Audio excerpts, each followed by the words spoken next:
اللہم صلی علی محمد وعلی آل محمد۔ قرآن کریم کے رشتے سے جڑے ہوئے تمام بہن بھائیوں کو السلام علیکم۔ اگر آپ قرآن کریم کو صحیح تجوید کے ساتھ پڑھنا اور سیکھنا چاہتے ہیں تو اس سے پہلے آپ کو نورانی قاعدے کو پڑھنا، سمجھنا اور سیکھنا ضروری ہے۔ اس مقصد کے لیے آپ اس چینل کو سبسکرائب کر لیجئے۔ یہاں روزانہ نورانی قاعدے کا ایک سبق اپلوڈ کیا جاتا ہے۔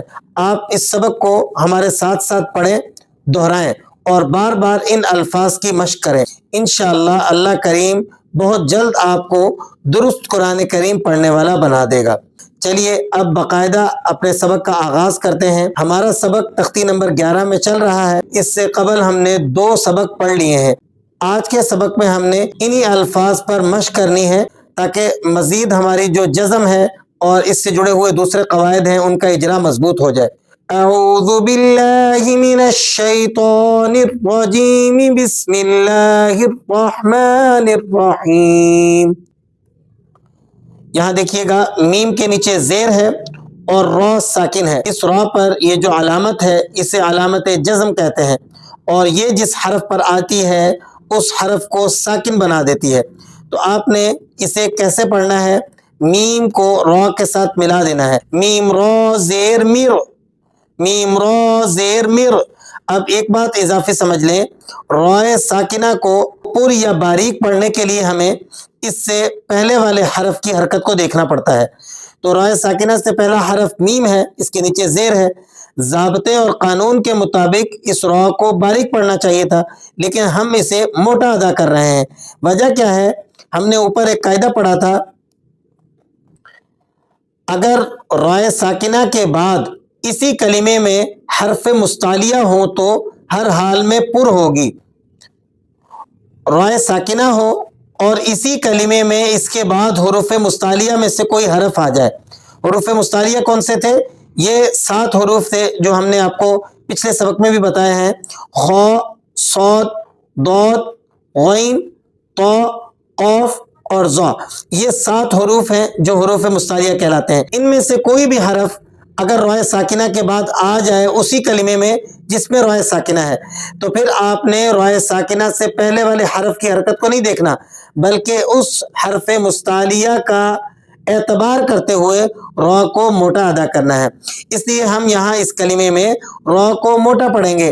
میم را زیر میر، صاد الف زبر صا، الف مدہ ہے، اسے آپ نے ایک الف تک کھینچنا ہے۔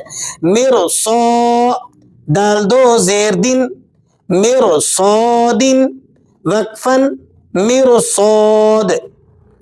فا را زیر فر، قاف زبر قا، فرقا۔ را کیوں موٹی ہو رہی ہے؟ اسی کلمے میں را ساکنہ کے بعد حروف مستعلیہ میں سے قاف آ گیا، اس لیے ہم را کو موٹا ادا کر رہے ہیں۔ فا را زیر فر، قاف زبر قا، فرقا۔ تا 2 زیر تن، فرقاتن، وقفن فرقہ۔ میم زبر ما، نون را زیر نیر، نون را زیر نیر، منیر۔ را کو ہم یہاں باریک ادا کریں گے۔ اگر را ساکنہ ہو اور اس کے بعد اسی کلمے میں حروف مستعلیہ نہ ہو تو اس سے پہلے حرف کی حرکت کو دیکھتے ہیں، اور را ساکنہ سے پہلا حرف نون ہے، اس پر زیر ہے، لہذا را باریک ہوگی۔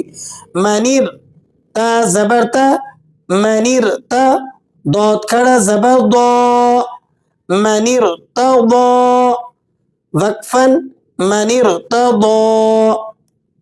حمزہ را زیر ار، حمزہ را زیر ار، حامیم زبر حم، ارحم، وقفن ارحم۔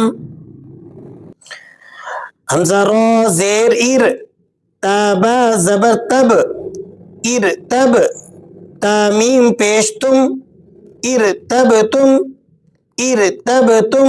با پہ قلقلہ ادا کریں گے۔ با ان 5 حروف میں سے ہے جن پر اگر جزم آ جائے تو ہم نے ان کو ہلا کر یعنی قلقلے کے ساتھ پڑھنا ہوتا ہے، اس لیے ہم یہاں با کو ذرا ہلا کر پڑھ رہے ہیں۔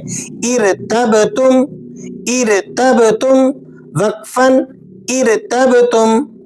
حمزہ نون زبر ان، ذال رو زیر ذیر انذر وقفن انذر خو یا زبر خوئی خو یا زبر خوئی یا لین ہے اس کو آپ نے کھینچنا نہیں ہے نرمی کے ساتھ پڑھنا ہے خو کو پر کر کے ادا کرنا ہے خو یا زبر خوئی رو دو پیش رن خیرن وقفن خیر فا صاد زبر فص با زیر بیر فصبر وقفن فصبر صاد با زبر صب رو دو زبر رن صبرن وقفن صبرا۔